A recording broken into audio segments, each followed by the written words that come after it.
Il y a une ambiance de rentrée des classes ce vendredi matin dans l'hémicycle du Conseil régional. Les 47 conseillers régionaux fraîchement élus étaient réunis en séance plénière pour élire leur président. Les déçus du scrutin de dimanche étaient bien présents et la séance était présidée jusqu'au vote par le doyen d'âge, Jean-Marie Béliard, selon les habitudes de l'Assemblée. Seul candidat et sans surprise, Philippe Richert a été élu à la présidence au premier tour. Il succède donc à André Reichardt, intérimaire après le décès d'Adrien Zeller. Seul président de région issu de la droite, la tête de liste de la majorité alsacienne revient sur cette matinée solennelle. J'avoue que durant toute cette matinée, je n'ai pas du tout ressenti le poids du national. J'étais vraiment alsacien d'abord.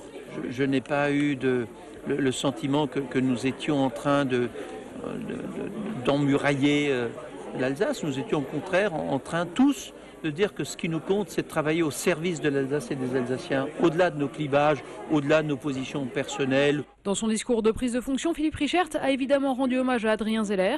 La séance s'est ensuite poursuivie avec l'élection des vice-présidents et des membres de la commission permanente. Signe d'ouverture, comme c'est désormais la mode, à droite, le nouveau président veut associer l'opposition aux commissions et aux travaux. Un geste qui se veut symbolique.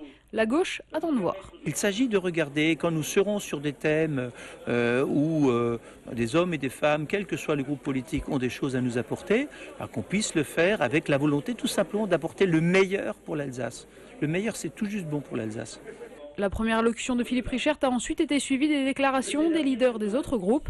Jacques Bigot n'a pas manqué à cette occasion d'interpeller son vainqueur de dimanche sur l'avenir de la région et la nécessité d'un débat.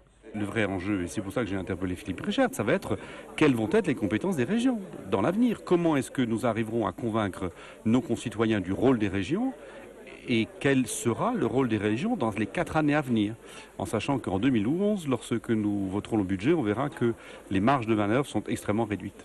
Également sénateur, Philippe Richert a d'ores et déjà annoncé qu'il resterait au Sénat jusqu'au vote sur la réforme des régions.